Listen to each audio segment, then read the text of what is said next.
Os mortos estão realmente descansando? Ou eles apenas esperam, presos nos ecos dos lugares que habitaram? Os cemitérios são conhecidos como locais de descanso final, mas para alguns, são apenas o cenário de uma espera eterna. As histórias que você está prestes a ouvir não são contos de fadas, são sussurros recolhidos entre a névoa e o mármore, advertências de que nem tudo que é enterrado permanece quieto. Prepare-se. A escuridão desta noite é profunda, e as lápides guardam segredos que anseiam por ser contados. História 1. O espelho que refletia uma procissão inexistente em Utah, Estados Unidos, o cemitério à escada do profeta, nos arredores de uma cidade quase fantasma de Utah, não era um lugar turístico. Era um pedaço de terra árida, salpicado de lápides desgastadas pelo vento e pelo sol implacável do deserto. A maioria dos residentes eram pioneiros do século XIX, homens e mulheres que haviam buscado o paraíso e encontrado apenas poeira e dificuldades. Era um lugar de silêncio absoluto, quebrado apenas pelo assobio do vento entre os arbustos secos. Foi esse silêncio que atraiu David, um fotógrafo do macabro e do abandonado. David não buscava fantasmas, buscava a estética da decadência, a beleza no esquecimento. Ele chegou ao cemitério numa tarde de outubro, quando o sol começava a descer, pintando o céu de um laranja doentio. O ar estava frio e cortante. O cemitério era cercado por uma cerca de ferro forjado, enferrujada e em grande parte derrubada. No centro, no entanto, erguia-se uma estrutura que desafiava o ambiente, um mausoléu. Não era grande, mas era feito de um mármore branco que parecia brilhar sob a luz moribunda. Pertencia à família Parris, fundadora da cidade, cuja linhagem havia se extinguido há quase um século. A porta de ferro do mausoléu estava entreaberta, um convite sombrio. David empurrou a porta, que rangeu com uma agonia metálica que lhe provocou um arrepio. O interior era pequeno, escuro e cheirava a poeira antiga e a algo mais, algo vagamente metálico, como sangue seco. Havia 2 sarcófagos de pedra no chão. Mas o que capturou a atenção de David estava no fundo. Um espelho. Era um espelho de corpo inteiro, com uma moldura de madeira escura esculpida com vinhas e rostos que pareciam se contorcer de dor.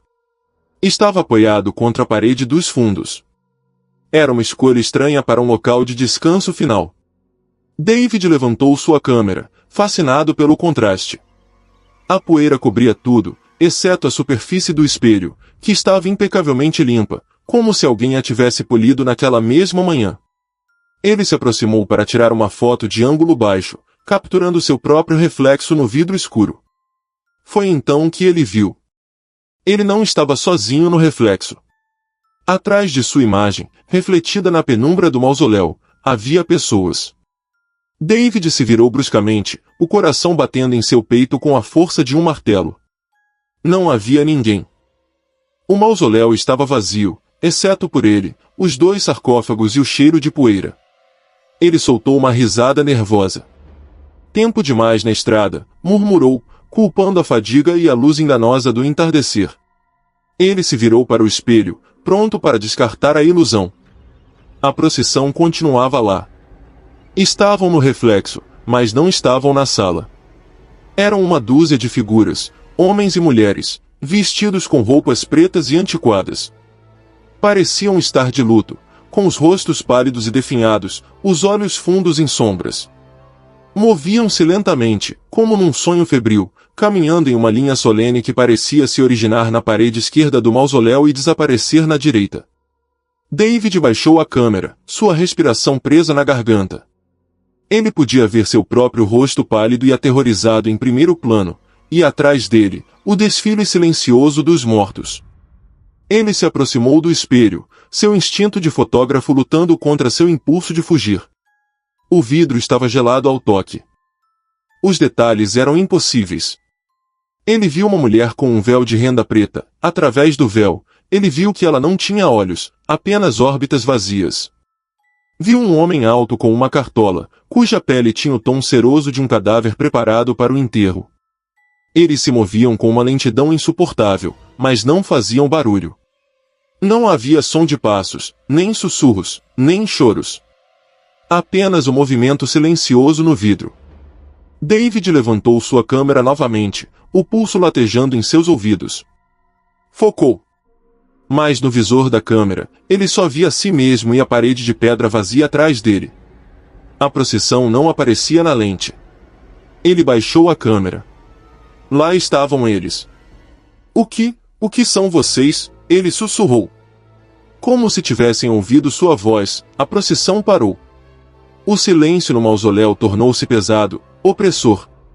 O vento lá fora pareceu cessar. Uma das figuras da frente, a mulher sem olhos sob o véu, virou lentamente a cabeça dentro do reflexo. Seu movimento foi rígido, antinatural, como uma marionete com os fios cortados. Seu rosto refletido se inclinou, e embora não tivesse olhos, David sentiu que ela o encarava. A figura levantou uma mão enluvada de preto. David recuou, tropeçando em uma pedra solta no chão. Ele caiu de costas, sua câmera batendo dolorosamente em seu peito. Do chão, ele observou com horror enquanto a mão da mulher no espelho se pressionava contra o vidro. Mas não parou na superfície. A mão começou a emergir. Os dedos pálidos e ossudos, cobertos pela luva preta, deslizaram para fora do reflexo em direção ao ar frio do mausoléu. O vidro não se quebrou, pareceu ondular como água. David gritou. Ele se arrastou para trás, chutando a poeira, enquanto a figura começava a tirar a cabeça do espelho. O véu enganchou momentaneamente na moldura e, então, com um puxão, a cabeça emergiu. O cheiro de túmulo e incenso rançoso encheu o pequeno espaço. Ele não ficou para ver mais. David se levantou de um salto e correu. Ele disparou para fora do mausoléu, a porta de ferro batendo na parede de pedra com um estrondo. Ele não olhou para trás. Correu pelo cemitério, pulando sobre lápides baixas, sentindo o ar árido queimar seus pulmões. Ele chegou ao seu carro, ligou o motor com as mãos trêmulas e acelerou, levantando uma nuvem de poeira que escureceu o sol poente. Ele dirigiu por 3 horas seguidas, até que o deserto de Utah ficou bem para trás. Ele nunca processou as fotos daquele dia. Na verdade, ele jogou o cartão de memória em um cânion na beira da estrada. Semanas depois, na segurança de seu apartamento na cidade, ele pesquisou sobre o mausoléu da família Parrish. Ele encontrou um artigo de jornal local de 1899. A família havia morrido junta, não por uma doença, mas em um pacto de suicídio ritual. Eles se acreditavam os guardiões de um portão e temiam que, se morressem naturalmente, o portão ficaria sem vigilância.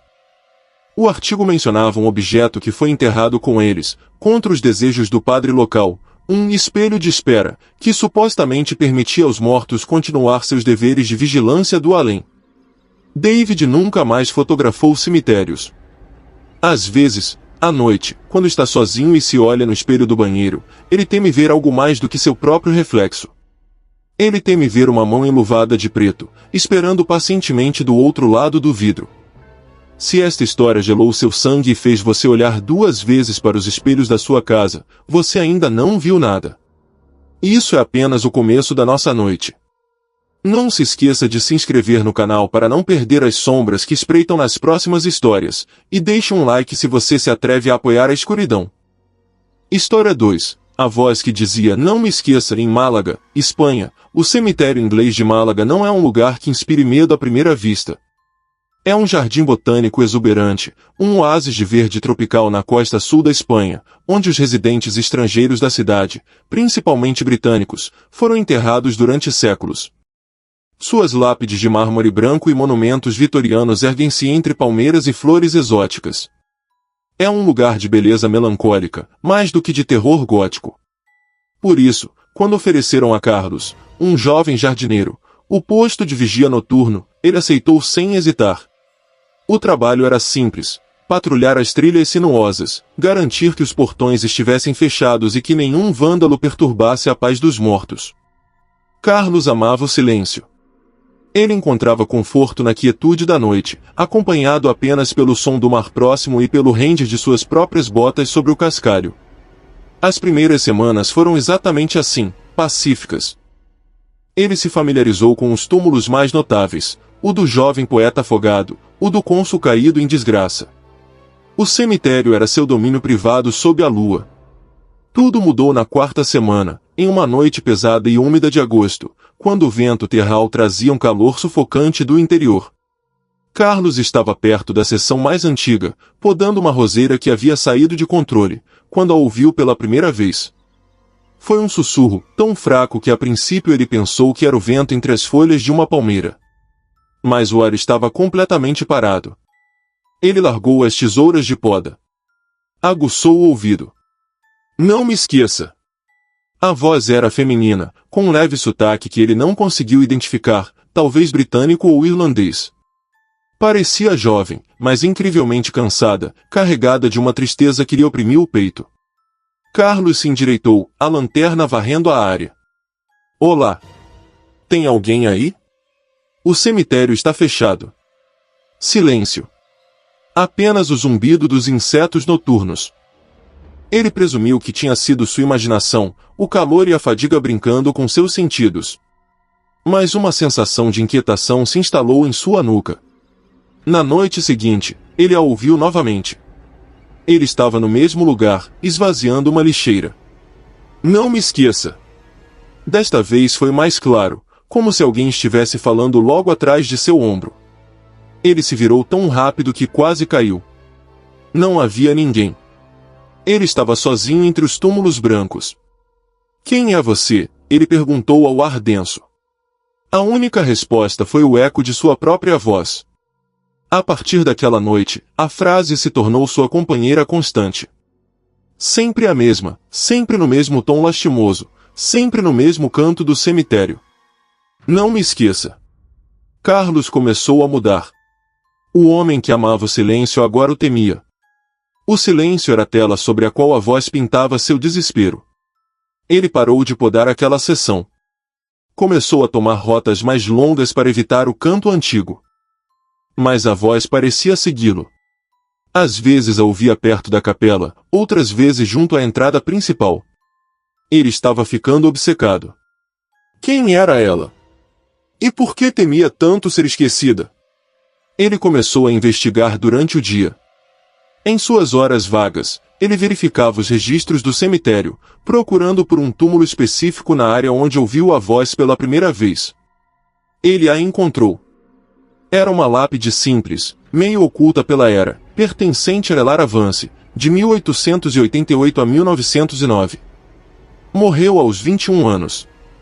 A causa da morte não estava registrada, apenas a data. Não havia flores. Não havia sinais de visitas recentes. O túmulo estava, de fato, esquecido. Carlos sentiu uma pontada de compaixão. Ele comprou um pequeno buquê de jasmins, a flor local, e o colocou na base da lápide. Limpou a era com suas próprias mãos. Eu não te esqueci, Elara, ele sussurrou, sentindo-se um pouco tolo. Naquela noite, o silêncio foi total. Carlos caminhou pelo cemitério com uma sensação de alívio que não sentia há semanas.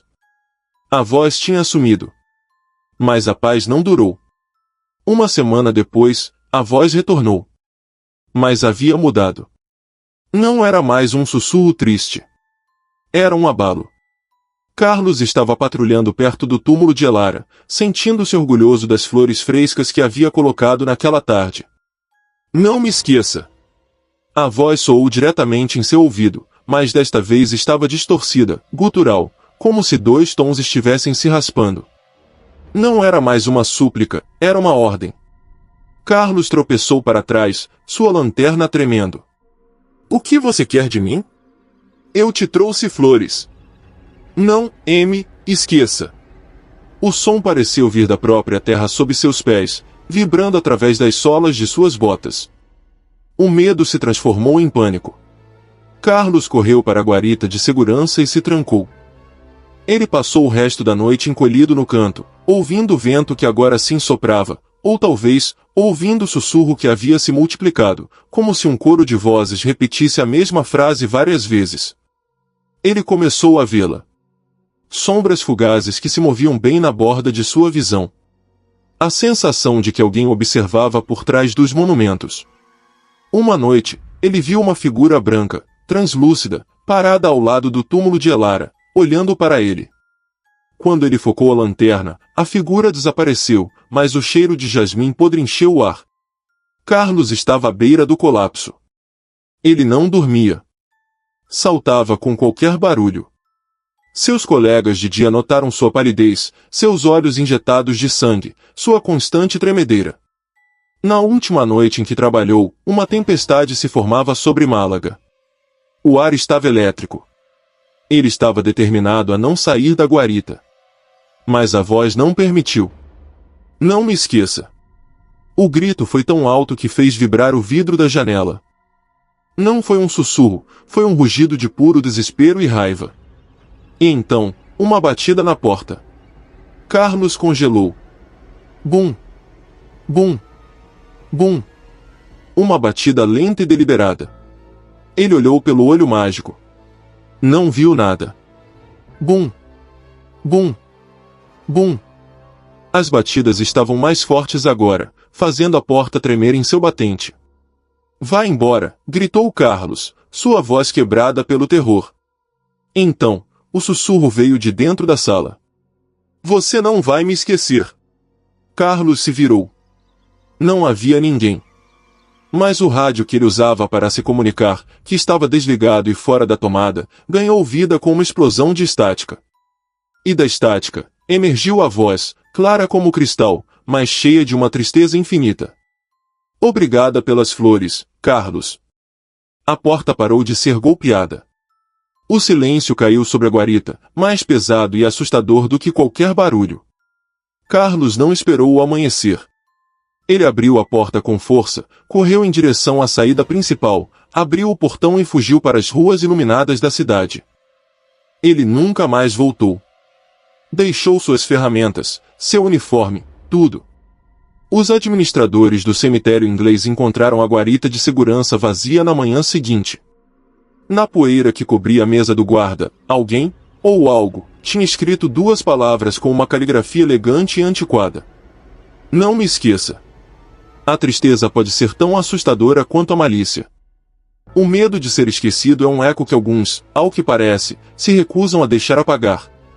Se você sente o arrepio da solidão eterna, inscreva-se para que essas almas não o encontrem sozinho na noite. E deixe um like para demonstrar que você se lembra das histórias daqueles que já se foram. História 3. O cheiro de incenso onde não havia velas em Sonora, México. O deserto de Sonora é um lugar de extremos. Um forno de dia, um congelador à noite. É um lugar que consome a vida com tanta facilidade quanto a gera. E no meio desse vasto e árido nada, encontra-se o cemitério da Missão Perdida. Não aparece nos mapas. Apenas os locais e os coiotes conhecem a estrada de terra que leva aos seus muros de adobe desmoronados. Aqui não descansam os ricos nem os famosos, descansam os esquecidos, os apaches convertidos, os missionários anônimos e os trabalhadores das minas de prata que morreram com os pulmões cheios de poeira. O padre Miguel foi designado para a paróquia da cidade mais próxima, a 30 quilômetros de distância. Era um homem jovem, cheio de fé, mas também de uma rigidez que beirava a arrogância. Ele acreditava em Deus, na doutrina e na estrutura. Ele não acreditava em contos da carochinha. Os contos da carochinha de Sonora eram persistentes. Falavam do cemitério da Missão. Diziam que o lugar era santo, mas não de uma maneira que desse paz. Diziam que, em certas noites, o ar se enchia com o cheiro de incenso da igreja, um cheiro denso de copal e mirra, como se uma missa solene estivesse sendo celebrada. Mas não havia igreja ali.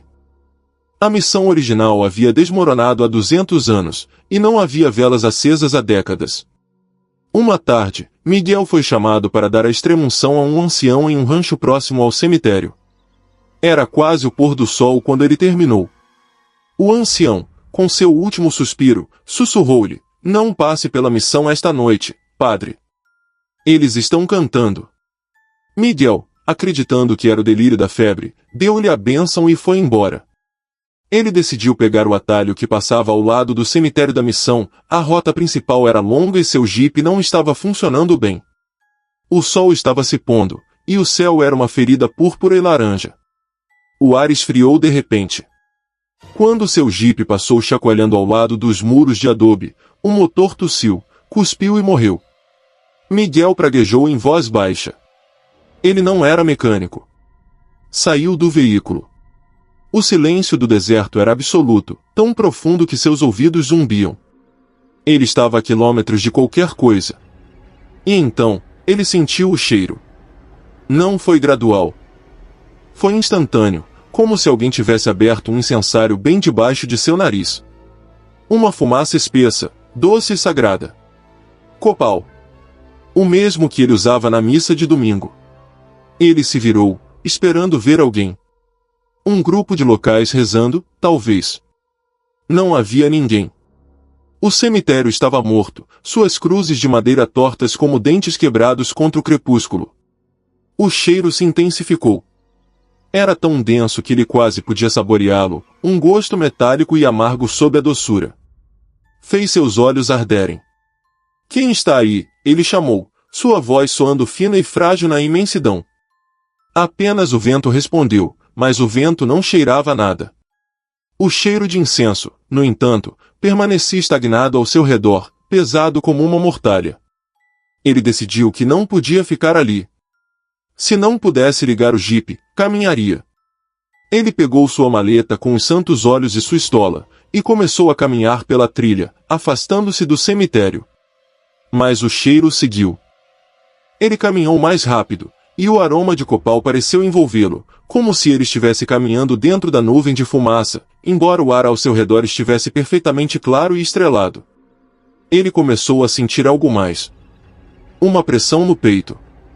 Uma tristeza avassaladora, tão profunda que dobrou seus joelhos.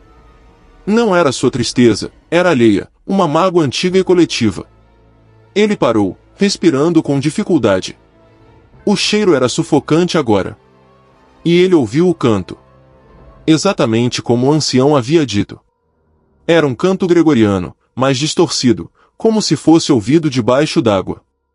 Vozes de homens, entoando um Kyrie eleison que parecia não ter começo nem fim. O som vinha do cemitério. Miguel, apesar de seu medo crescente, sentiu um puxão do dever. Se havia almas ali, se algum rito sombrio estava sendo celebrado, era sua obrigação como sacerdote intervir. Ele refez seus passos, seu coração batendo forte contra sua batina. O cheiro de incenso era tão forte que lhe dava náuseas. Ele empurrou o portão de ferro enferrujado do cemitério. O rangido foi o único som real na noite. Lá dentro, o canto era mais forte. As vozes pareciam brotar dos próprios túmulos. O cheiro de incenso era tão denso que o ar parecia brilhar, embora não houvesse fonte de luz. Em nome de Deus, parem, gritou Miguel, levantando o crucifixo de madeira que carregava no bolso. O canto cessou. O silêncio que se seguiu foi pior. Foi um silêncio expectante, pesado, cheio de raiva. E o cheiro mudou. O aroma sagrado do copal e da mirra apodreceu em um instante. O ar se encheu com o fedor insuportável de carne queimada, de enxofre e de algo doce e repugnante, como flores mortas mergulhadas em sangue. Miguel cobriu a boca e o nariz, engasgando. Foi então que ele viu as velas. Não eram velas de cera. Eram luzes frias, de um verde pálido, que começaram a acender sobre cada túmulo. Dezenas delas. Flutuavam a 1 metro do chão, sem chama, sem calor. E no centro do cemitério, onde não havia nada além de terra rachada, o ar começou a brilhar com aquela fumaça sagrada que agora fedia corrupção. A fumaça rodopiou, engrossou e tomou forma. Não era um homem. Era a ideia de um homem, uma silhueta escura feita de fumaça e tristeza, vestida com o que pareciam ser vestes sacerdotais. Mas era alta demais, seus braços longos demais, e onde deveria estar seu rosto, havia apenas um vazio que absorvia a luz das estrelas. A figura levantou um braço, como se estivesse balançando um incensário. E o cheiro de carne queimada tornou-se insuportável. Miguel sentiu uma dor aguda no peito. Ele olhou para baixo. Sua estola, o símbolo de seu sacerdócio, estava fumegando. Começava a queimar, de dentro para fora. Ele gritou e a arrancou do pescoço, jogando-a no chão. A figura de fumaça parou. Inclinou sua cabeça vazia, como se estivesse considerando o jovem sacerdote. Miguel não esperou pela absolvição. Ele deu meia volta e correu. Ele correu sem olhar para trás, enquanto o cheiro de enxofre e o som do canto distorcido retornavam, esta noite perseguindo-o pelo deserto. Ele não soube como, mas seu jipe pegou na primeira tentativa. Ele chegou à paróquia pouco antes do amanhecer, coberto de poeira e suor frio. Na segunda-feira seguinte, ele solicitou sua transferência para a diocese. Ele foi embora de Sonora e nunca mais falou sobre o que aconteceu. Mas pelo resto de sua vida, o padre Miguel não conseguiu suportar o cheiro do incenso. Para ele, não era mais o aroma do sagrado, era o perfume de uma tumba que se recusava a admitir que estava vazia. Existem aromas que não pertencem ao nosso mundo, e quando cheiramos, é um sinal de que nos aproximamos de mais de outro. O incenso é para os vivos e para Deus, mas às vezes, os mortos também o reivindicam. Se este aroma chegou até você através da tela, inscreva-se para continuar explorando os limites do sagrado e do profano. E deixe um like para mostrar que você sobreviveu à missa da meia-noite. História 4. Os passos sobre folhas secas em Nebraska, Estados Unidos. O cemitério Pioneers Rest em Nebraska não era um lugar que muitas pessoas visitavam. Ficava a 30 quilômetros da rodovia mais próxima, em um mar de campos de milho que se estendiam até o horizonte. Seu único cuidador era Sam, um homem de poucas palavras que havia herdado o trabalho de seu pai, assim como seu pai o havia herdado do seu. Era final de outubro. Uma onda de frio havia despido os velhos carvalhos e bordos do cemitério de suas últimas folhas, cobrindo o chão com um tapete grosso, seco e crocante de cor ferrugem e ouro. Cada passo que Sam dava era um anúncio barulhento de sua presença. Crunch. Crunch. Crunch. Ele estava rastelando as folhas em pilhas ordenadas, uma batalha perdida contra o vento que as espalhava novamente. Era um trabalho monótono, mas Sam gostava. O sol da tarde era fraco, e o ar cheirava a terra úmida e a promessa de neve. Foi então que ele ouviu mais alguém. Crunch. Crunch. Passo. Crunch. O som era inconfundível.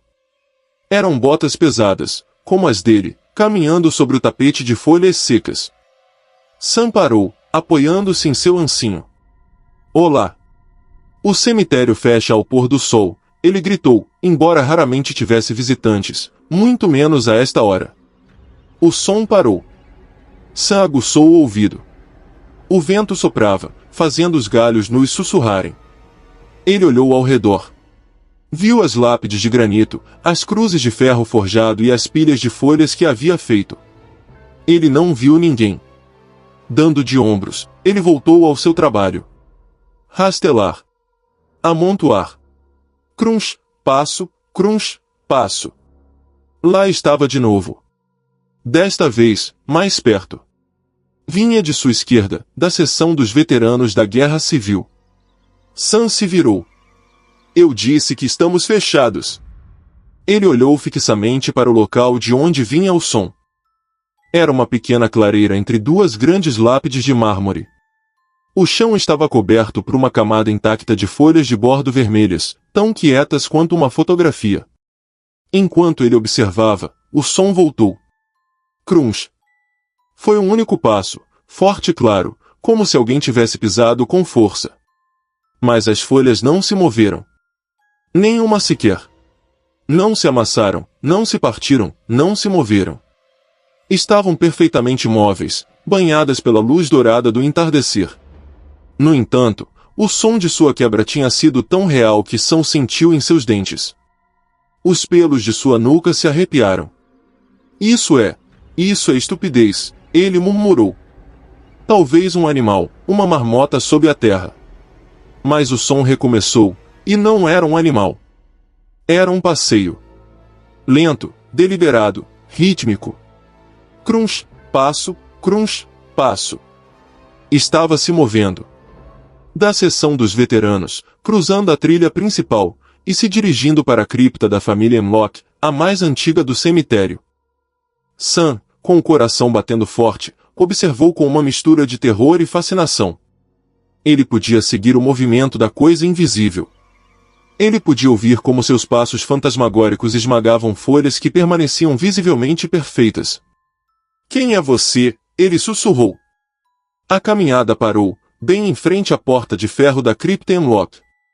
Um silêncio pesado caiu sobre o cemitério. Sam não se moveu. Não respirou. E então, o som mudou. Começou a andar de novo, mas desta vez, mais rápido. Não estava caminhando, estava rondando. Movia-se em círculos no mesmo lugar, bem em frente à cripta. Cruz, cruz, cruz, cruz, cruz. O som estava se tornando frenético, raivoso. Era como um touro pateando a poeira antes de atacar. As folhas naquele lugar continuavam perfeitamente imóveis, mas o som que produziam era o de uma fúria crescente. Sam tinha ouvido histórias de seu avô. Histórias sobre o pandarilho do outono. Uma lenda local sobre um colono que havia perdido toda a sua família na primeira nevasca e que, dizia-se, caminhava pelo cemitério todo outono, procurando em vão sob as folhas os corpos de seus filhos. Sam sempre tinha pensado que era uma história para assustar crianças. Agora, o som frenético parou abruptamente. O silêncio foi pior. Durou 10 segundos, que pareceram 10 anos. E então, o som veio de logo atrás dele. Crunch. Foi tão alto, tão próximo, que Sam gritou e pulou para frente, soltando o ancinho. Ele se virou, com os punhos erguidos, pronto para bater em quem quer que fosse. Não havia ninguém. Apenas a pilha de folhas que ele acabará de fazer. E no topo da pilha, uma folha de carvalho perfeitamente quieta. Crunch. Veio de sua direita. Ele se virou. Nada. Crunch. De sua esquerda, ao lado da lápide de uma criança. Crunch. Crunch. Na frente dele. Atrás dele. Os sons vinham de toda parte agora, cercando-o. Não era um andarilho, eram dezenas. Um exército de passos invisíveis pisoteando folhas imóveis, um crescendo de estalos furiosos que enchia o ar. Era uma cacofonia ensurdecedora de um outono fantasma. Basta, rugiu Sam, tapando os ouvidos. Me deixem em paz. No instante em que ele gritou, todos os sons cessaram. O silêncio foi tão absoluto que doeu. Sam estava ofegante, o suor frio escorrendo por suas costas. Lentamente, ele baixou as mãos. O sol quase havia se posto, e as sombras eram longas e roxas. Ele pegou seu ancinho. Decidiu que o trabalho podia esperar. Podia esperar até a primavera, se fosse preciso.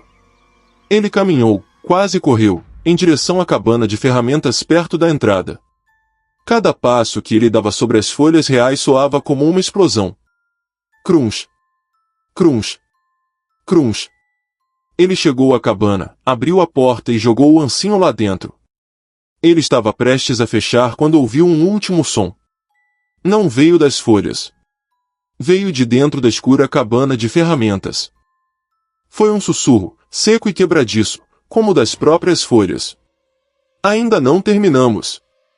Sam fechou a porta com força, passou o ferrolho e correu para sua caminhonete. Ele dirigiu pelo caminho de cascalho, sem olhar para trás. Quando chegou à rodovia, ele parou e respirou pela primeira vez.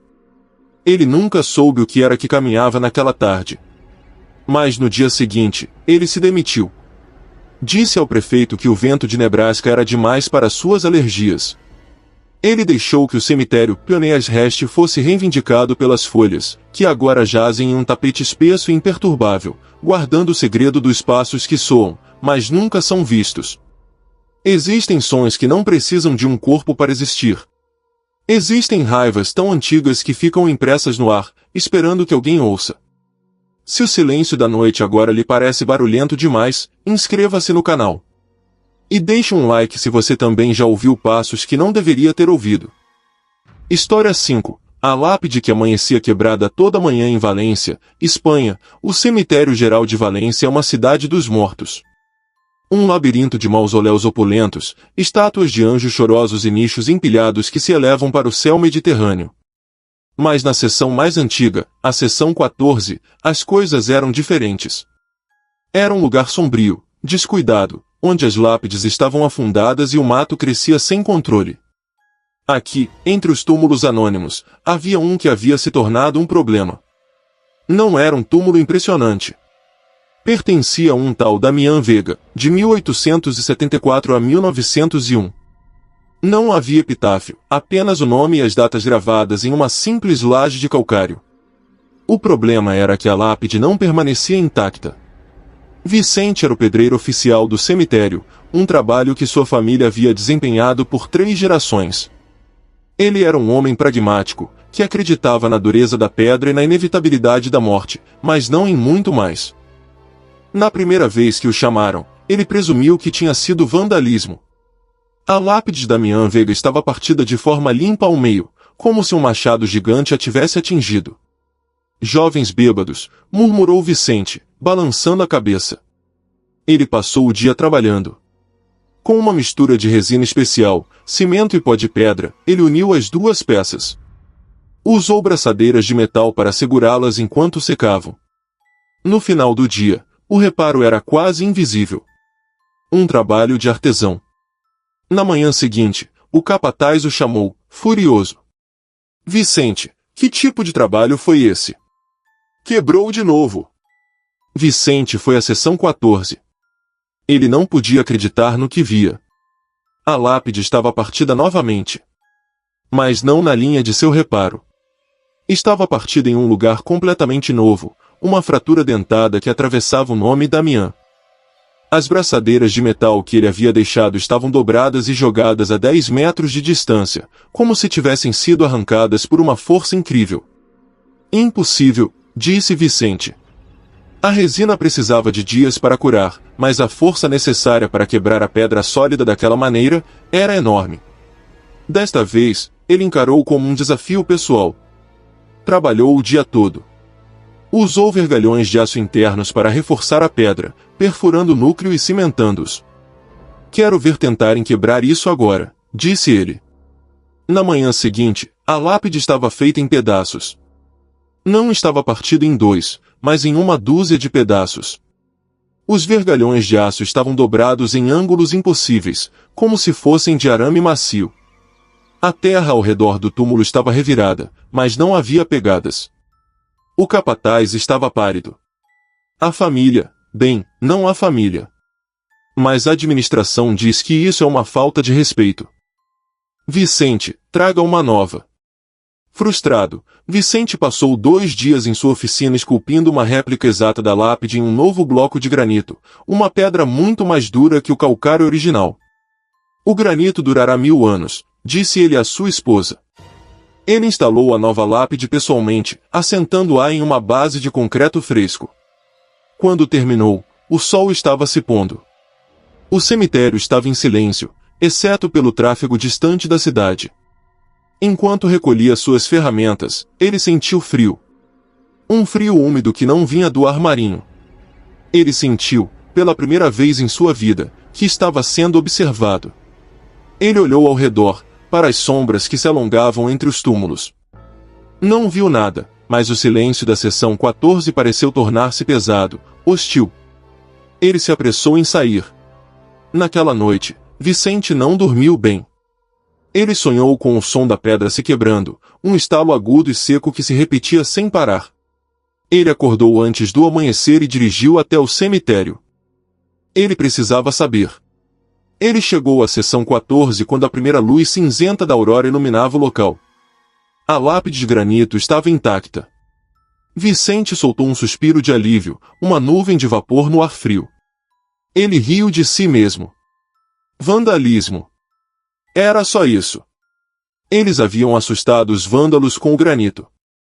Ele se aproximou para admirar seu trabalho. E então parou. A lápide estava intacta, sim.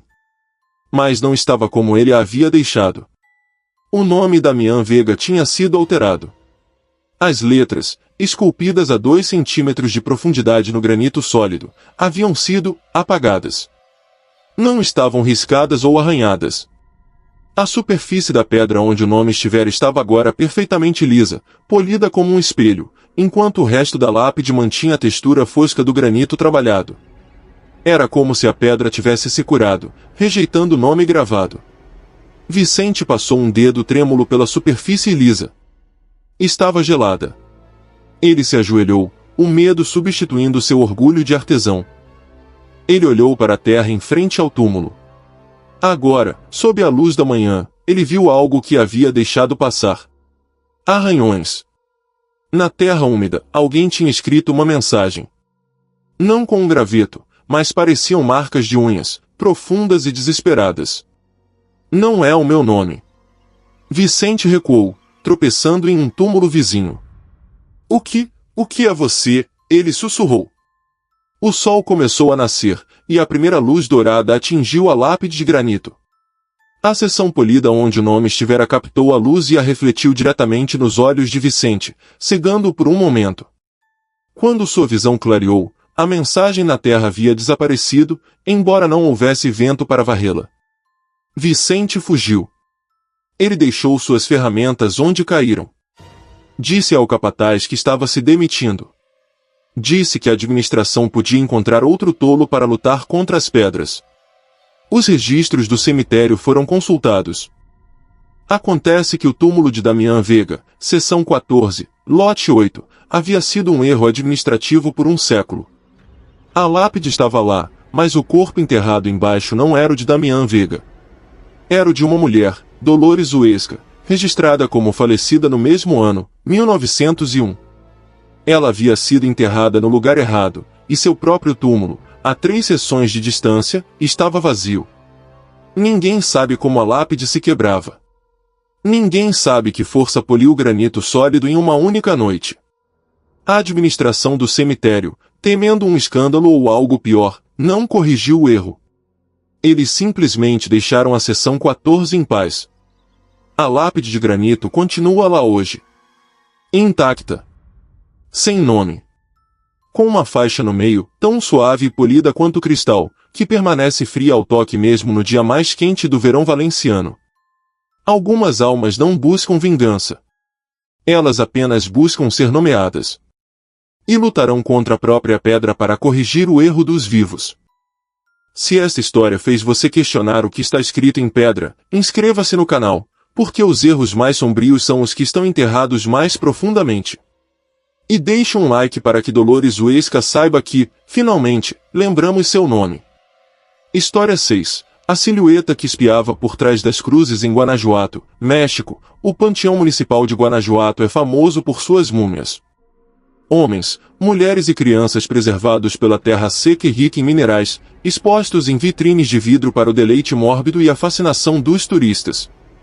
Mas os verdadeiros segredos de Guanajuato não estão no museu, estão no cemitério acima, na colina. É um lugar caótico e superpovoado. Os túmulos se escalonam em terraços que desafiam a gravidade, um sobre o outro, um labirinto de pedra e cruzes de ferro que olham para a colorida cidade abaixo. Arturo era o vigia noturno. Um trabalho que muito poucos queriam. Não era pelas múmias, Arturo sabia que os mortos secos estavam trancados. Era pelo cemitério em si. Era um lugar barulhento à noite. A terra se assenta. As lápides velhas rangem.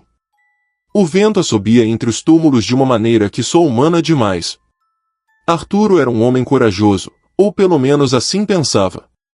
Ele havia trabalhado lá por 2 anos e tinha visto todo tipo de coisa, turistas bêbados tentando pular a cerca, casais jovens procurando um lugar privado, até mesmo pequenos rituais de bruxaria.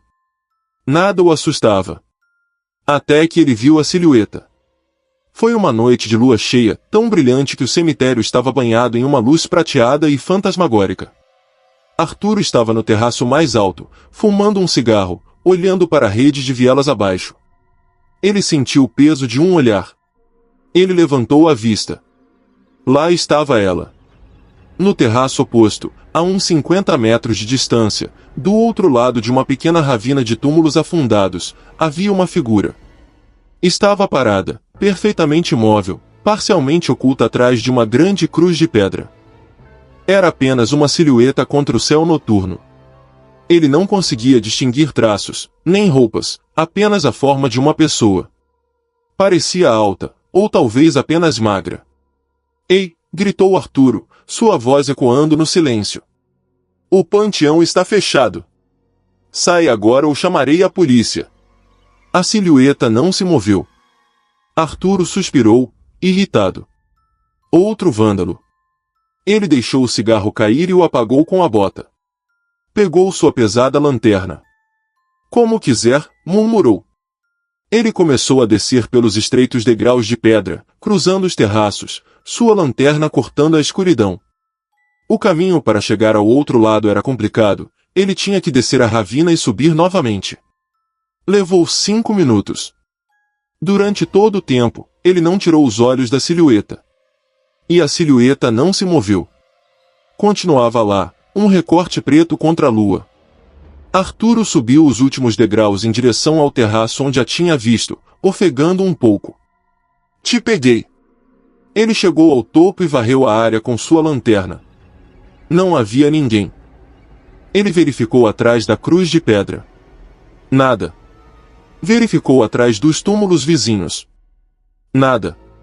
A borda daquele terraço era um muro sólido que dava para a cidade, não havia saída rápida. Estranho, pensou. Ele coçou a cabeça. Talvez a pessoa tivesse fugido enquanto ele descia. Ele voltou ao seu posto de vigilância, sentindo-se inquieto. Na noite seguinte, ela estava lá novamente. Mesmo lugar. Mesma hora. Mesma pose. Uma silhueta escura, parcialmente oculta atrás da mesma cruz de pedra. Desta vez, Arturo não gritou. Ele apenas observou. A figura estava absolutamente parada. Não se balançava, não se movia. Apenas olhava. Arturo sentiu a intensidade daquele olhar invisível através dos 50 metros de túmulos. Está bem, disse Arturo em voz baixa. Vamos jogar. Desta vez, ele não se moveria. Tentaria ganhar o jogo da paciência. Ele se sentou em seu banco, acendeu um cigarro e observou a figura. Passou 1 hora. Arturo fumou 4 cigarros. A lua se moveu pelo céu. A silhueta não se moveu nem 1 centímetro. Arturo começou a sentir um tipo diferente de medo. Não era o medo de um intruso. Era um medo frio e antinatural. Humanos se movem. Eles se cansam. Coçam o nariz. Às 3 da manhã, Arturo piscou, esfregando os olhos cansados. E quando os abriu, a silhueta tinha desaparecido. Isso se tornou sua rotina noturna. Toda noite, por volta da meia-noite, a silhueta aparecia. Sempre no mesmo lugar. Sempre à mesma distância. Arturo aprendeu a não tentar se aproximar. Ele sabia que seria inútil. Mas o jogo mudou. Uma noite, Arturo decidiu tentar algo. Se você é real, mexa-se, ele gritou. A silhueta permaneceu imóvel. Frustrado, Arturo levantou sua lanterna e apontou o feixe de luz diretamente para ela. No instante em que a luz tocou a figura, ela desapareceu. Não correu, não se agachou. Simplesmente se desvaneceu, como se a luz a tivesse apagado. Arturo baixou a lanterna, seu coração batendo forte. 1 segundo depois, ela reapareceu. Mesmo lugar. Mesma pose. Arturo sentiu seu sangue gelar. Ele tentou de novo. Luz acesa, desaparecia. Luz apagada, reaparecia instantaneamente. Era uma estátua da noite, ligada às sombras. Mas o verdadeiro horror começou quando Arturo percebeu a regra. A regra mais importante. Ela nunca se aproximava. Ele havia tentado. Uma noite, desesperado para quebrar a monotonia, Arturo correu. Ele correu o mais rápido que pôde pelos degraus, pulando sobre os túmulos, seu coração na garganta, seus olhos fixos na figura. Não está noite, ele ofegou. Ele correu pela ravina, subiu pelo outro lado. E quando ele chegou ao terraço da silhueta, ofegante e suando, ele olhou para seu posto de vigilância do outro lado. A silhueta estava lá. Parada ao lado do banco onde Arturo estivera sentado. Ela havia se movido. Havia cruzado a ravina no mesmo instante que ele, mas na direção oposta. Havia mantido a distância. Sempre 50 metros. Arturo se sentiu como se estivesse amarrado a ela por uma corda invisível. Ele se movia, ela se movia. Ele parava, ela parava. Uma dança macabra entre os túmulos. Ele começou a perder a cabeça. Era um fantasma? Um demônio? Um reflexo de sua própria solidão? Ele parou de se mover à noite. Ele ficava em sua pequena guarita, o escritório do vigia, com a porta fechada. Mas ele podia senti-la lá fora. Podia sentir o olhar fixo perfurando a madeira da porta. A última noite de Arturo foi em novembro, durante o Dia dos Mortos. O cemitério estava cheio de vida. Centenas de famílias haviam chegado, limpando os túmulos, deixando flores de calêndula, velas, comida e tequila. Havia música de mariachi e risadas. Arturo se sentiu aliviado. Com tanta gente, com tanta luz e ruído, certamente a silhueta não apareceria. A noite caiu. As famílias foram indo embora. O cemitério voltou a ficar em silêncio, mas agora estava iluminado por milhares de velas que piscavam nos túmulos. Era lindo. Arturo fez sua ronda, sentindo-se em paz. Ele chegou ao seu posto de vigilância. Olhou para o outro lado. O terraço da cruz de pedra estava vazio. Ele sorriu. Finalmente. Ele se virou para olhar a cidade. E então, ele assentiu. Não estava a 50 metros. Estava perto. Arturo se virou lentamente. A silhueta não estava mais do outro lado da ravina. Estava em seu terraço. Estava parada no final do corredor de túmulos, a apenas 10 metros de distância. Não era uma silhueta. Ele podia vê-la agora, à luz bruxuleante das velas. Era uma mulher. Ou o que restava de uma. Ela usava um vestido preto esfarrapado, de estilo vitoriano. Sua pele era cinza e estava seca, colada aos ossos como as múmias lá embaixo. Seu cabelo era um ninho emaranhado. Mas o pior eram seus olhos. Eram poços vazios, escuros, que refletiam a luz das velas como vidro escuro. E ela estava sorrindo. Um sorriso largo que mostrava dentes quebrados e gengivas negras. Arturo não conseguia se mover. Estava paralisado pelo terror. A silhueta, a mulher, levantou uma mão ossuda. Ela não se aproximou. Apenas levantou a mão. E Arturo observou com horror enquanto a distância entre eles se mantinha. Ele deu um passo para trás, tropeçando. A mulher também deu um passo para trás. Ele se moveu para a esquerda. Ela se moveu para a esquerda. O que é você? Balbuciou Arturo. A mulher inclinou a cabeça, seu sorriso nunca vacilou. E então Arturo entendeu. A distância havia sido quebrada. A regra havia mudado. Agora, ela não estava mantendo a distância. Ela o estava espelhando. Era o seu espelho. Arturo levantou a mão direita, tremendo. A mulher levantou a mão esquerda. Arturo gritou. Ele se virou e correu. E enquanto corria, ele ouviu, logo atrás dele, não os passos de uma pessoa o perseguindo, mas o som exato de suas próprias botas batendo na pedra, perfeitamente sincronizado. Ele correu, e o eco de seus passos se tornou 2. Arturo Guanajuato nunca foi encontrado. Os outros vigias dizem que ele simplesmente abandonou o trabalho. Mas às vezes, em noites muito claras, eles dizem que não veem uma, mas 2 silhuetas no panteão. Uma ao lado da cruz de pedra, e outra ao lado do banco do vigia. Ambas imóveis. Ambas observando. Mantendo uma distância perfeita de 50 metros, por toda a eternidade. O horror nem sempre te persegue. Às vezes, ele simplesmente te espera, sabendo que a distância é apenas uma ilusão temporária.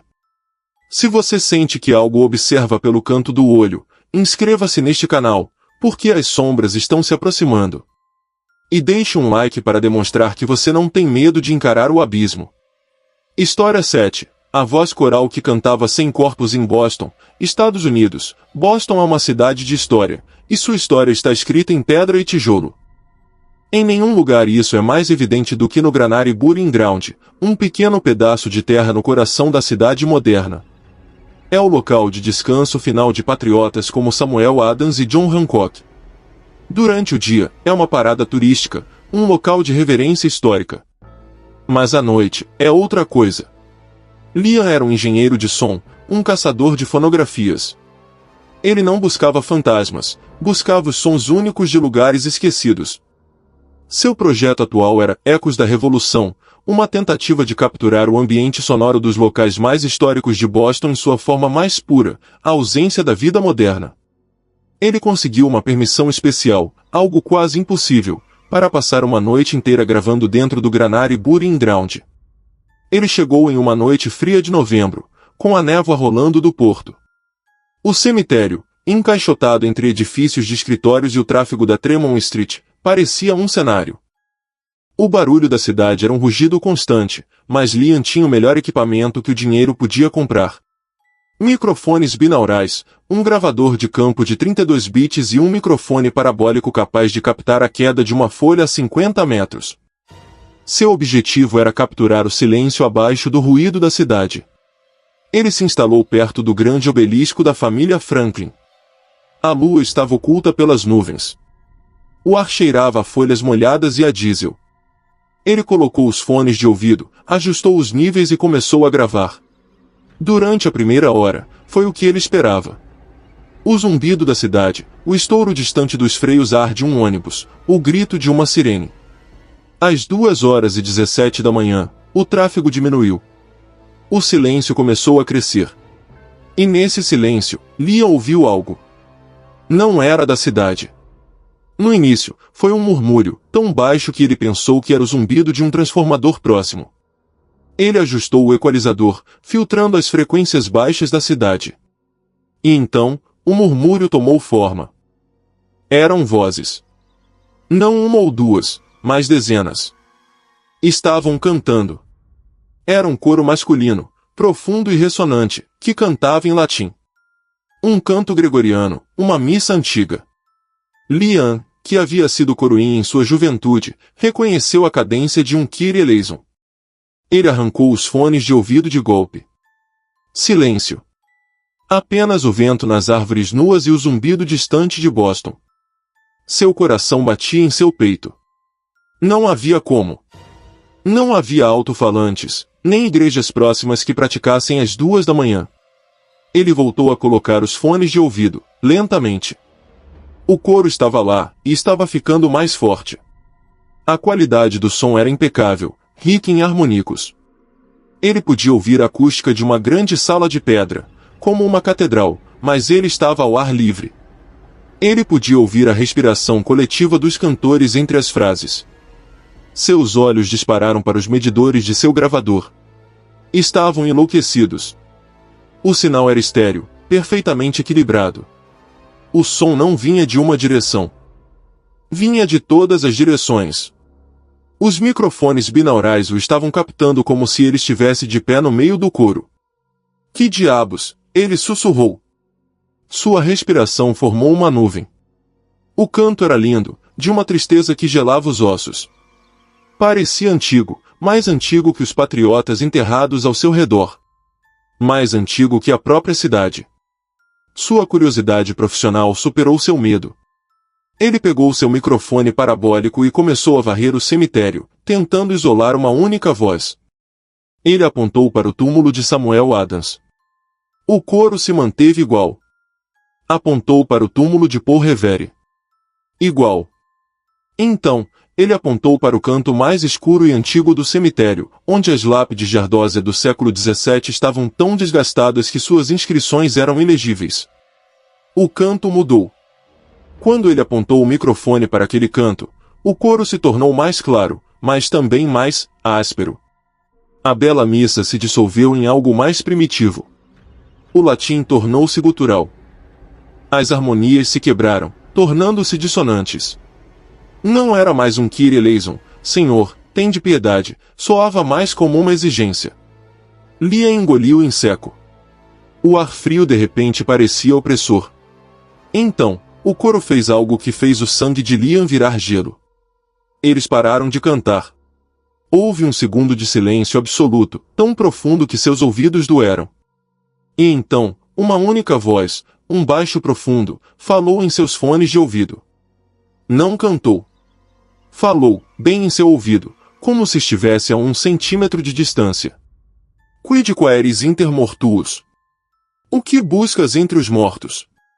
Liam gritou e arrancou os fones de ouvido, jogando-os no chão. Ele caiu para trás sobre uma lápide úmida, seu coração tentando escapar de seu peito. Ele estava sozinho. O cemitério estava em silêncio. Ele olhou para seus fones de ouvido na grama. A luz de ligado continuava brilhando. Lentamente, tremendo, ele se aproximou de seu equipamento. O coro havia retornado. Mas agora estava distorcido, furioso.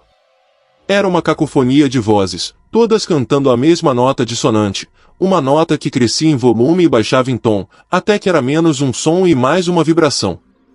Liam sentiu a vibração nas solas de suas botas. O chão estava tremendo. A vibração estava se tornando tão intensa que seu equipamento começou a deslizar sobre a mesa dobrável. O zumbido era sentido em seus dentes, em seu crânio. A missa havia se tornado um ataque. Basta, ele gritou para a escuridão. O coro respondeu com um crescendo ensurdecedor. As luzes de nível de seu gravador ficaram vermelhas, indicando um corte massivo. Liam entrou em pânico. Ele não se importava com o projeto, não se importava com o equipamento. Ele começou a pegar suas coisas, suas mãos tão trêmulas que ele mal conseguia desconectar os cabos. Cada vez que seus dedos roçavam o metal dos conectores, ele sentia a vibração do coro, como uma descarga elétrica. Ele deixou a mesa. Deixou o tripé. Pegou o gravador, os fones de ouvido e correu. Ele correu em direção ao portão de ferro da Tremont Street, tropeçando nas lápides na escuridão. O som do coro raivoso perseguiu, um muro de som que parecia empurrá-lo. Ele chegou ao portão, tateou com a chave, o metal rangendo. No instante em que ele abriu o portão e colocou um pé na calçada iluminada da cidade moderna, o som cessou. Parou instantaneamente, como se alguém tivesse cortado a energia. Ele ficou ali, ofegante, na calçada, enquanto um táxi passava zumbindo. O gravador ainda estava em sua mão. Ele correu para seu carro e não olhou para trás. No dia seguinte, na segurança de seu estúdio, ele conectou o cartão de memória. 9 horas de gravação. Ele apertou play. Só se ouvia estática. Um ruído branco e áspero. O som tinha sido tão puro, tão antinatural, que o equipamento digital não conseguiu processá-lo. Ou talvez, o som não quisesse ser gravado. Ele estava prestes a apagar o arquivo, decepcionado, quando ouviu algo debaixo da estática. Ele aproximou o ouvido do alto-falante. Era um sussurro. A mesma voz de baixo profundo da noite anterior. E desta vez, não estava em latim. Estava em inglês. Encontramos você. Existem sons que nunca foram destinados a ouvidos humanos. Existem missas que são celebradas para congregações que não respiram mais. Se esta história fez o silêncio do seu quarto parecer barulhento demais, inscreva-se no canal. E deixe um like para que as vozes saibam que você está ouvindo. História 8. A vela que nunca se consumia em Castela, Espanha, nas profundezas do Planalto de Castela e Leão, açoitado pelo vento, existe uma pequena vila chamada Valdecuervos. É um lugar de invernos brutais e verões escaldantes, onde as pedras antigas guardam a memória. E nos arredores de Valdecuervos, no cemitério da ermida abandonada de San Esteban, ardia uma impossibilidade. Era uma vela. Não estava em um castiçal de ouro, nem protegida por um vidro. Estava sobre um túmulo sem nome, uma simples laje de granito rachada pelo tempo. Era uma vela de cera de abelha, simples, amarela, do tipo que se usa para as orações. E ela estava queimando há gerações. Os habitantes de Valdecuervos sabiam disso. Seus avós sabiam. Era um fato da vida, tão certo quanto o nascer do sol. A vela de San Esteban nunca se apagava. O vento do Planalto, forte o suficiente para arrancar telhas dos telhados, a golpeava, a chama simplesmente se dobrava, tornava-se quase horizontal, mas nunca se extinguia. A chuva caía aos cântaros, a chama crepitava, mas nunca morria. A neve a cobria, e dias depois, quando a neve derretia, o pavio voltava a acender sozinho, como se simplesmente tivesse esperado. Mas o verdadeiro milagre, ou a verdadeira maldição, era este: a cera nunca se consumia. A vela tinha o mesmo tamanho que tinha nas fotografias de 1920. Nem 1 centímetro a menos. Para os anciãos da vila, era um sinal de Deus. Um milagre. Protegia a vila. Para os jovens, era uma superstição irritante.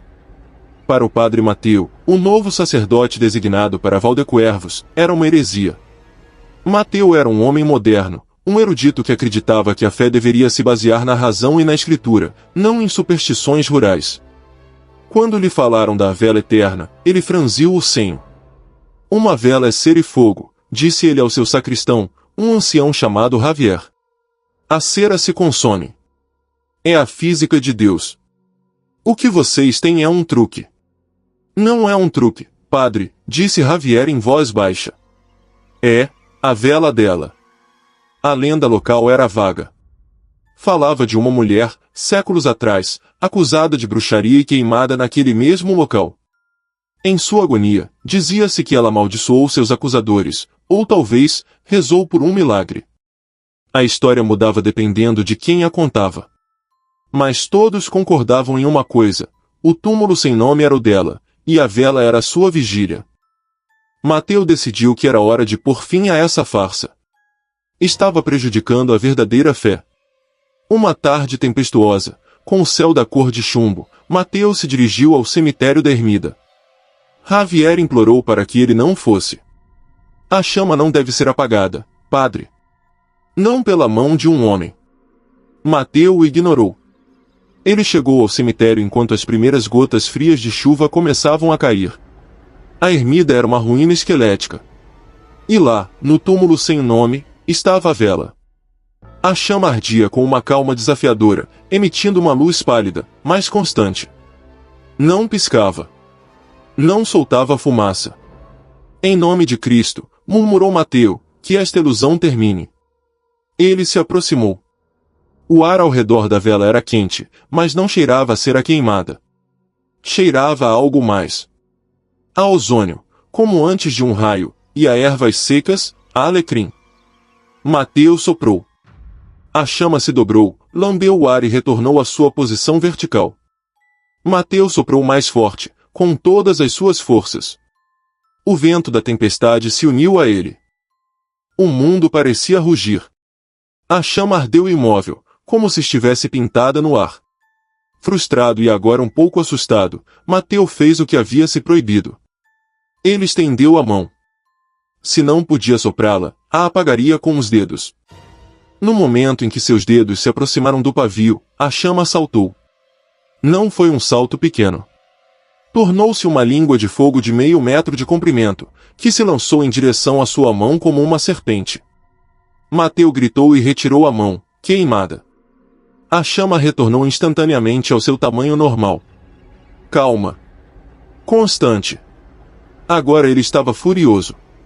Isso não era um milagre. Era obra do diabo. Ele correu de volta para a igreja, ignorando a dor em sua mão. Retornou com uma jarra de água benta. Se você é ímpia, eu te purificarei, ele gritou contra o vento. Ele jogou o conteúdo da jarra sobre a chama. O chiado não foi o de água apagando o fogo. Foi um rugido, um grito agudo que saiu da própria vela. A água benta evaporou antes de tocar o pavio, tornando-se uma nuvem de vapor branco que cheirava intensamente a alecrim e a carne queimada. E a chama ardeu. Mateu recuou, sua fé racional desmoronando. A chama, que sempre tinha sido de um amarelo pálido, começou a mudar. Tornou-se de um azul profundo e frio. E então, no centro da chama azul, apareceu uma mancha de escuridão. Um ponto de negrura absoluta. Padre. Mateu se virou. Javier estava atrás dele, encharcado pela chuva, segurando um lampião apagado. Padre, vá embora. Você a irritou. Isto é uma blasfêmia, balbuciou Mateu. É uma promessa, disse Javier. Ela prometeu que velaria sobre seu túmulo até o juízo final, para que ninguém esquecesse o que fizeram com ela. E que se sua vigília fosse perturbada, ela tomaria o lugar dela. Tomar o quê? Perguntou Mateu, mas seu coração já sabia. A vigília, padre. A chama. Mateu olhou para a vela. A escuridão no centro da chama azul parecia estar crescendo, pulsando. Não. Eu não acredito nisso, disse Mateu, mas sua voz tremia. Ele se aproximou pela última vez. Tirou seu pesado crucifixo de prata do pescoço. Isto vai acabar. Ele pressionou o crucifixo contra a chama. Desta vez, não houve chiado. A chama azul envolveu o crucifixo de prata. O metal ficou vermelho vivo em um segundo, depois branco. E então, derreteu. A prata fundida pingou sobre a pedra, sibilando. Mateu gritou, soltando a corrente. E a chama se apagou. Pela primeira vez em séculos, o cemitério de San Esteban ficou na escuridão total. Um silêncio aterrador caiu, pior que o vento, pior que a chuva. O que você fez? Sussurrou Javier, recuando. Mateu olhou para o pavio apagado. Não havia fumaça. Acabou, disse Mateu, embora sentisse um terror que nunca havia conhecido. Ele se virou para ir embora. Mas não conseguiu. Seus pés estavam colados no chão. Ele olhou para baixo. A prata derretida de seu crucifixo havia deslizado pela lápide e se solidificado ao redor de suas botas, ancorando-o ao túmulo. Javier! Ajude-me! Mas Javier não se movia. Ele olhava fixamente, com os olhos arregalados, não para Mateu, mas para o pavio. Padre, sussurrou Javier, com um terror absoluto na voz. A cera está se consumindo. Mateu olhou. Era verdade. A vela, que havia permanecido do mesmo tamanho por séculos, agora estava derretendo. A cera se consumia a uma velocidade assustadora, pingando pelos lados da vela, mas não era cera o que pingava. Era um líquido espesso e escuro. Mateu começou a puxar, gritando, tentando liberar seus pés. A prata não cedia. Tem que haver uma chama, gritou Javier, com lágrimas escorrendo pelo rosto. Ela não pode ficar sem sua vigília. A vela havia se consumido até a metade em questão de segundos. E então, Mateu sentiu calor. Um calor intenso, não em sua mão, mas em seu peito. Ele olhou para baixo. Debaixo de sua batina, no centro de seu peito, uma luz começou a brilhar. Uma luz pálida, amarela. Ele sentiu uma dor pior que a da queimadura. Uma dor interna, como se sua alma estivesse sendo acesa. Ele gritou. A vela no túmulo se consumiu por completo, derretendo-se em uma poça de líquido preto, e se apagou. E no mesmo instante, a luz no peito de Mateu explodiu, atravessando sua roupa. Era uma chama. Uma chama brilhante, constante, que ardia dentro de sua carne. A prata fundida ao redor de suas botas derreteu, libertando-o. Mateu caiu de joelhos, mas não gritava mais. Seus olhos estavam arregalados, fixos no nada. Ele ficou ali, de joelhos sobre o túmulo, perfeitamente imóvel. O vento açoitava sua roupa, mas ele não se movia.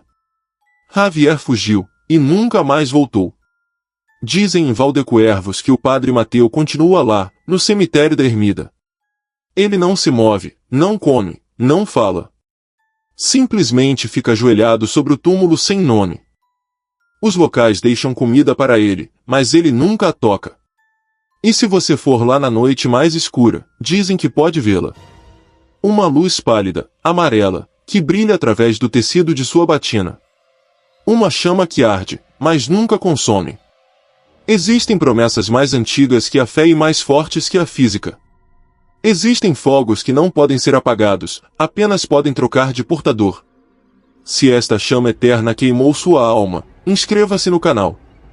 E deixe um like, um pequeno tributo de ser e fogo às vigílias que nunca devem ser perturbadas. História 9. O caixão que suava sangue em Morelia, México. O Panteão Municipal de Morelia é um lugar de beleza barroca, onde a pedra rosa da cidade dá aos túmulos e mausoléus um brilho quente ao entardecer. Mas como qualquer lugar antigo, tem seus cantos escuros e suas histórias sussurradas. A mais infame era a do Caixão Suarento na cripta da família Mendoza. Os Mendoza haviam sido uma das famílias mais ricas e impiedosas de Morelia no século XIX. Sua fortuna foi construída sobre a prata, mas os rumores diziam que havia sido cimentada com o sangue dos trabalhadores de suas minas. O patriarca, Dom Alejandro, era conhecido por sua crueldade lendária. Quando ele morreu, foi enterrado em um caixão de chumbo selado, dentro de um sarcófago de mármore na cripta da família. O chumbo era para proteger o corpo, ou assim diziam. Os locais sussurravam que era para evitar que sua maldade vazasse. Por décadas, a cripta permaneceu selada. A família se extinguiu, sua fortuna desapareceu, e o mausoléu caiu no abandono. Foi um jovem restaurador, chamado Gabriel, que foi contratado pela cidade para catalogar e inspecionar as criptas mais antigas como parte de um projeto de preservação histórica. Gabriel era um homem de ciência, um cético que via a história na pedra, não nos fantasmas. A cripta dos Mendoza foi a última de sua lista. A porta de ferro estava enferrujada e a fechadura era antiga. Ele levou 1 hora de trabalho meticuloso para abri-la. Quando a porta se abriu com um gemido angustiante, uma rajada de ar saiu, tão fria e fétida que Gabriel recuou, tossindo. Cheirava a metal oxidado, a mofo e a algo mais, algo vagamente doce e acobreado, como um matadouro. Ele acendeu sua lanterna de alta potência. O interior era pequeno, mas opulento. Estava coberto de poeira e teias de aranha. No centro, sobre um pedestal, estava o sarcófago de mármore de Dom Alejandro. Gabriel se aproximou, seu caderno na mão, pronto para tomar notas sobre o entalhe do mármore. O sarcófago era impressionante, com o brasão da família Mendoza esculpido na frente. Foi então que ele viu. O sarcófago estava úmido. Não era condensação. O resto da cripta estava seco como poeira. Era um líquido escuro, quase preto, que pingava pelos lados da tampa de mármore e formava uma poça pegajosa no chão de pedra. Gabriel se aproximou, perplexo. Ele tocou o líquido com um dedo enluvado. Era espesso, viscoso. Ele levou o dedo à lanterna. Era vermelho. Um vermelho escuro, quase marrom. Água enferrujada, disse ele a si mesmo, embora seu coração começasse a bater mais rápido. O caixão de chumbo interno deve estar se decompondo, vazando ferrugem. Mas o cheiro não era de ferrugem. Era o cheiro doce e metálico de sangue. Ele decidiu que precisava ver o interior do sarcófago para avaliar os danos. Com grande esforço, ele usou sua alavanca para mover a pesada laje de mármore. A laje deslizou, revelando o que havia dentro. O caixão de chumbo estava completamente coberto por aquele líquido vermelho escuro. Não pingava de uma fenda, parecia estar exsudando de cada poro do metal. O chumbo estava suando a substância. Gotas espessas se formavam na superfície, se uniam e depois escorriam pelos lados. Era a imagem mais repugnante que Gabriel já tinha visto. Ele cobriu o nariz e a boca com o lenço. O cheiro era insuportável. Isso é impossível, murmurou ele. Alguma reação química? Bactérias? Ele estava prestes a tirar uma amostra quando ouviu um som. Glup! Foi um som úmido, baixo, que veio de dentro do caixão. Gabriel congelou. Glup, glup. Era o som de um líquido espesso se movendo dentro de um recipiente selado. É apenas o líquido se assentando, disse ele, sua voz tremendo. Mas o som se tornou mais insistente. Não era mais um gotejamento. Era um chapoteio, como se algo estivesse se agitando lá dentro. Chapoteio. Chapoteio. O caixão de chumbo, um objeto que deveria pesar centenas de quilos, começou a vibrar. Gabriel recuou, tropeçando em suas próprias ferramentas. O caixão começou a tremer violentamente, batendo contra as paredes internas do sarcófago de mármore. Golpe. Golpe. O suor de sangue se intensificou, borrifando o interior do sarcófago. Meu Deus! Gritou Gabriel. O movimento parou. Um silêncio ensurdecedor encheu a cripta, quebrado apenas pelo gotejar do sangue que caía do caixão para o chão. Gabriel ficou imóvel, mal respirando. E então, um novo som. Um arrastar lento. ras, ras, ras. Vinha da tampa de chumbo. Como se alguém, ou algo, estivesse arranhando a parte inferior da tampa com as unhas. A tampa do caixão, que estava selada há um século, começou a estufar. O chumbo, um metal macio, mais pesado, estava se dobrando para cima a partir do centro, como se uma pressão imensa estivesse empurrando de baixo. Gabriel observou, paralisado pelo terror, enquanto o centro da tampa se elevava. O metal se esticou até ficar branco. Com um barulho surdo e úmido, a tampa se rompeu. Não explodiu. Ela se rasgou, e um geyser daquele líquido vermelho escuro e espesso jorrou da abertura, salpicando o teto da cripta e chovendo sobre Gabriel. Ele gritou, coberto pela substância fétida. Ele a limpou dos olhos, cego. Quando pôde ver novamente, ele olhou para o caixão. A tampa rasgada havia se aberto. E algo estava se sentando. Não era um esqueleto. Não era um cadáver podre. Era Dom Alejandro Mendoza. Ele estava perfeitamente preservado, como se tivesse morrido ontem. Seu traje de veludo preto estava encharcado no líquido vermelho. Sua pele estava pálida, seus lábios eram azuis, mas sua carne estava intacta. Ele se sentou lentamente no caixão, o líquido sangrento pingando de seu cabelo e sua barba. E então, ele abriu os olhos. Não eram olhos humanos. Eram orbes de um branco leitoso, sem pupilas nem íris. Ele virou a cabeça, o pescoço rangendo como madeira molhada, e olhou diretamente para Gabriel. Gabriel não gritou. O som estava preso em sua garganta. Dom Alejandro levantou uma mão, pálida e coberta de sangue. E falou. Sua voz não era uma voz. Era o som do líquido espesso sendo forçado através de pulmões que não respiravam. Um gorgolejo. Tanta sede. Gabriel finalmente encontrou suas pernas. Ele se virou e correu. Disparou para fora da cripta, escorregando na poça de sangue no chão. Correu pelo corredor do panteão, gritando, seus passos deixando pegadas vermelhas na pedra rosa. Ele não parou até chegar à delegacia de polícia, coberto da cabeça aos pés com o suor da tumba. Ninguém acreditou nele. Ele foi preso por vandalismo e profanação de túmulos. Quando a polícia foi à cripta dos Mendoza, eles a encontraram exatamente como havia estado. A laje de mármore estava em seu lugar. Não havia sangue. Não havia cheiro. A porta estava fechada com sua fechadura enferrujada, como se não tivesse sido aberta em 100 anos. Mas Gabriel não estava lá. Ele havia sido colocado em uma cela de detenção. Quando o policial foi buscá-lo na manhã seguinte, a cela estava vazia. Não havia sinais de entrada forçada. A única coisa que restava era uma pequena poça escura no chão de pedra, que cheirava vagamente a ferro e a mofo. Existem pecados tão pesados que nem mesmo o chumbo pode contê-los. Existem maldições que não morrem, simplesmente esperam, sedentas. Se esta história lhe deixou com um gosto ruim na boca, inscreva-se no canal, porque a noite ainda é jovem e os caixões estão inquietos. E deixe um like para selar o túmulo.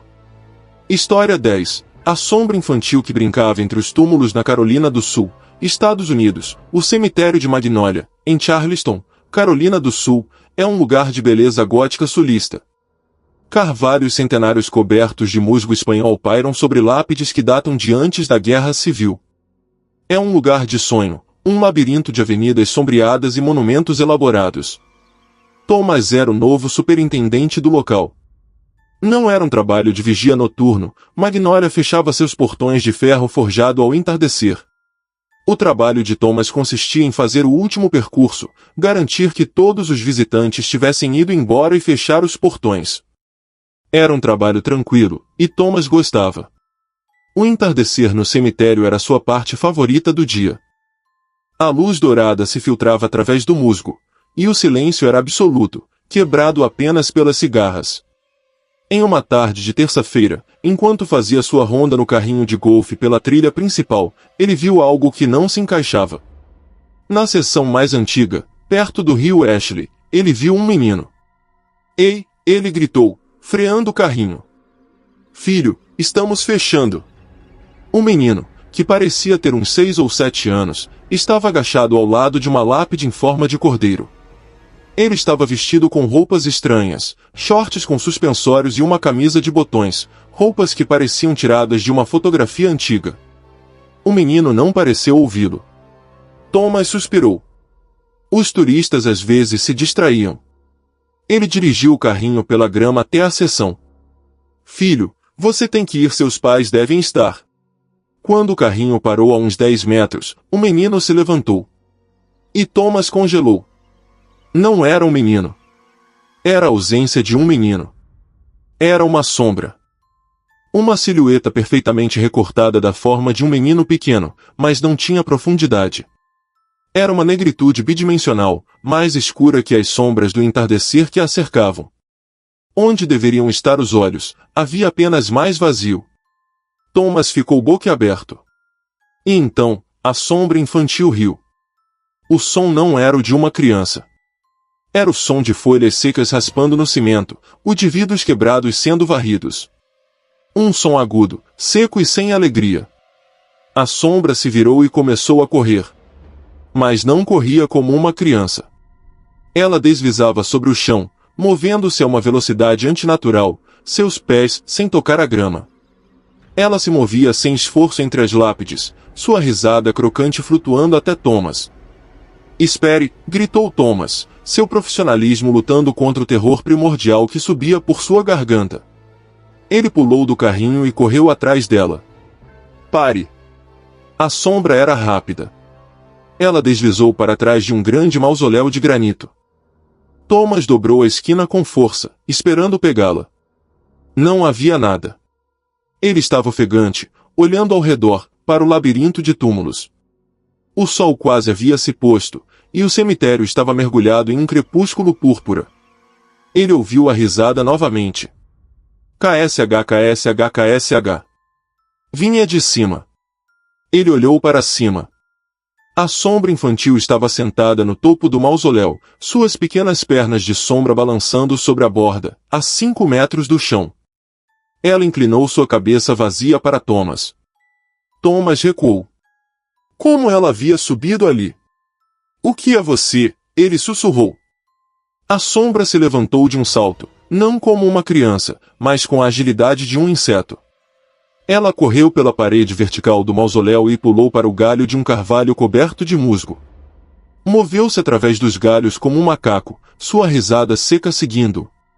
Era como se o cemitério fosse seu parquinho, e as leis da física não se aplicassem a ela.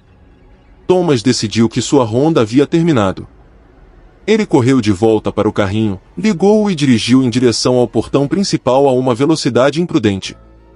Enquanto dirigia, ele a viu. Ela corria ao lado dele. Estava na grama, à sua direita, mantendo o ritmo do carrinho de golfe. Seus movimentos eram fluidos, uma mancha de escuridão que deslizava sobre túmulos e raízes sem tropeçar. Ela se virou para olhá-lo enquanto corria, sua cabeça vazia fixa nele. Thomas pisou no acelerador. A sombra também acelerou, sua risada de vidro quebrado agora misturada com o zumbido do motor elétrico. Ele chegou aos grandes portões de ferro. Saltou, fechou-os com força e passou a pesada corrente, suas mãos tremendo tanto que ele mal conseguiu fechar o cadeado. Ele se apoiou contra as barras de ferro, sem fôlego. Ele olhou para o cemitério escuro. A sombra estava lá. Bem do outro lado dos portões. A menos de 1 metro dele. Estava parada, imóvel, olhando para ele através das barras. Era tão escura que parecia um buraco no mundo. Thomas engoliu em seco, o suor frio encharcando sua camisa. A sombra levantou lentamente um braço. Um braço fino, feito de nada. Estendeu sua mão de sombra em direção ao rosto de Thomas. Thomas não se moveu. Estava hipnotizado pelo terror. A mão de sombra parou a 1 centímetro das barras de ferro, como se o metal fosse uma barreira que ela não podia cruzar. Mas não era o ferro que lhe interessava. Thomas observou com horror enquanto a sombra da mão pequena tocava a sombra da barra de ferro que era projetada no chão pela luminária da rua. No instante em que a sombra da mão tocou a sombra da barra, a barra de ferro real, A que estava ao lado do rosto de Thomas ficou gelada. O metal sólido gemeu e se cobriu de uma geada negra que se espalhou do chão para cima em um segundo. A sombra infantil retirou a mão e riu pela última vez. KSH, KSH, KSH. Depois, ela se virou e saltitou alegremente para a escuridão do cemitério, desaparecendo entre os túmulos. Thomas ficou ali, tremendo, olhando para a barra de ferro que agora estava coberta por uma geada negra que não derretia, fria como a morte na noite úmida da Carolina do Sul. Ele se demitiu no dia seguinte. Disse que era por motivos familiares. Os novos cuidadores às vezes relatam vandalismo, uma barra no portão principal que está sempre gelada, mesmo em pleno verão. E os locais dizem que se você passar por lá à noite, não deve olhar entre as grades. Porque o menino sombra está sempre procurando um novo companheiro de brincadeiras. E o que é assustador não é que ele brinque com os mortos. É que ele está tentando aprender a brincar com os vivos. A escuridão tem muitas formas. Mas a mais assustadora é a que imita a inocência, a que convida você a jogar um jogo onde as regras estão quebradas e as sombras sempre ganham. Nossa noite no cemitério terminou. Você ouviu os ecos, cheirou o incenso e correu com as sombras. Mas, você está a salvo? Se você sobreviveu a estas 10 histórias, inscreva-se neste canal e ative as notificações. A escuridão é profunda e sempre temos mais histórias para contar. Deixe um like se você sente que não está mais sozinho em seu quarto. Nos vemos na próxima tumba. Boa noite.